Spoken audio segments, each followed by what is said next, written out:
Hello everybody, I am back and this is Emoji Pro Dad, and so today what I will be doing is I will be reading you a little bit of my new book. So it is called Sit, Stay, Love, a Puppy Book by J.J. Howard. It says girl meets dog, girl meets cute boy, drama ensues. So I will be reading you this book little by little every single day when I get the chance and when I feel like reading. So, Sit, Stay, Love. People versus puppies. 1. People complain. Puppies never do. 2. People could be sneaky mean. If a dog is mad, he'll just bark or maybe even bite.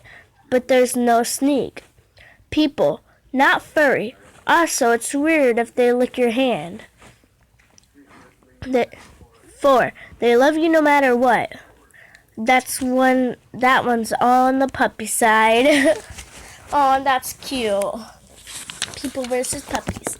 So, Chapter 1. The Closet Monster. It's really not all that hard to be invisible. First, don't talk. I haven't said anything at all in math class for the entire school year, for example. And that's why Mrs. Lawrence hasn't called on me one time. Second, if at all possible, being plain looking. Have mousy brown hair and boring brown eyes and pale skin. Be medium height and medium size too, if you can. Third, hang out in a closet, but I'll get back to that. It's not that I actually recommend being invisible. All I'm saying is it's pretty easy, at least for me.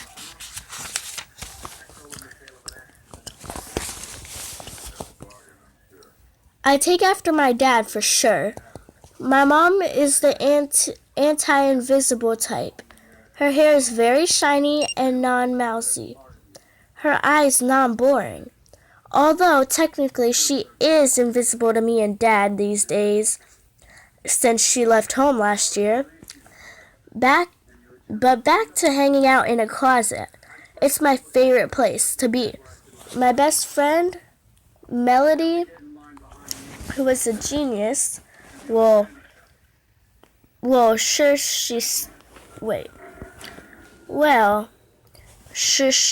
sure she still is a genius, but since her family moved to Boston last year, I always think of her in the past tense.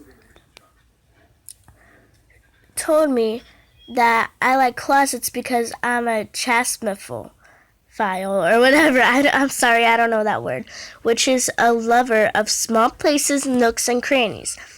Mel loved big and unusual words. My mother, who does not have any particular love of big words, just called me the closet monster. Mom always used the word monster to describe a person who is crazy about something. My dad used to be the sports monster, but later he became the couch monster.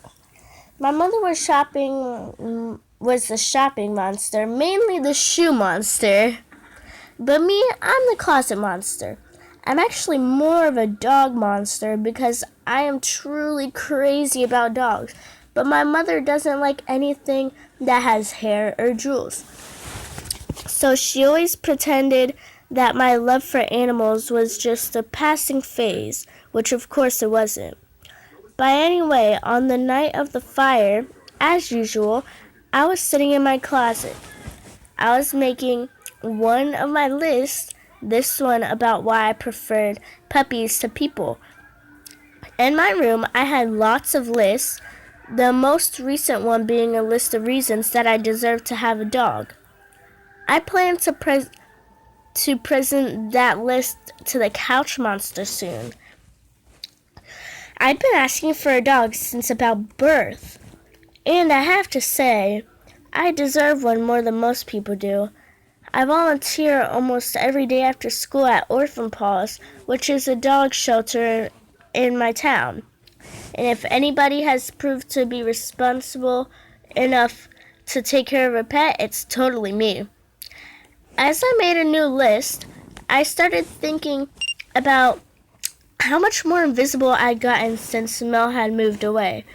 Once in a while, it was sort of nice to be invisible and to blend into the background. But most of the time, it was just kind of lonely.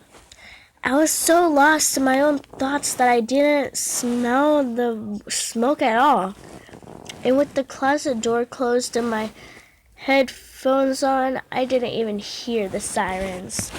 So, basically, what was happening is, so her dad is called the couch monster. He was the sports monster. Her mom is the shopping monster, but mostly the shoe monster. And her friend Melody, who had moved away from Boston, is super smart. And then, the little girl, hold on, let me look back at her name. I forgot what her name was. Hold on.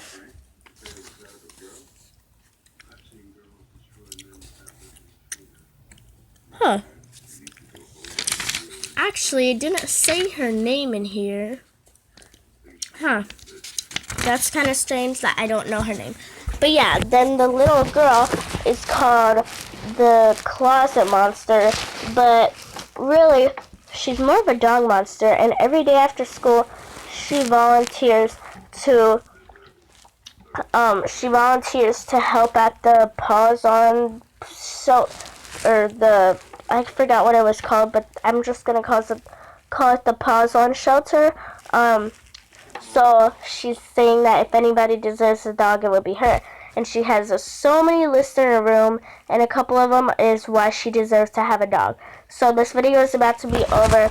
So MOG Pro Dad out for the day, and next time I will come back and read you some more. This seems like it's gonna be a very good book. Bye!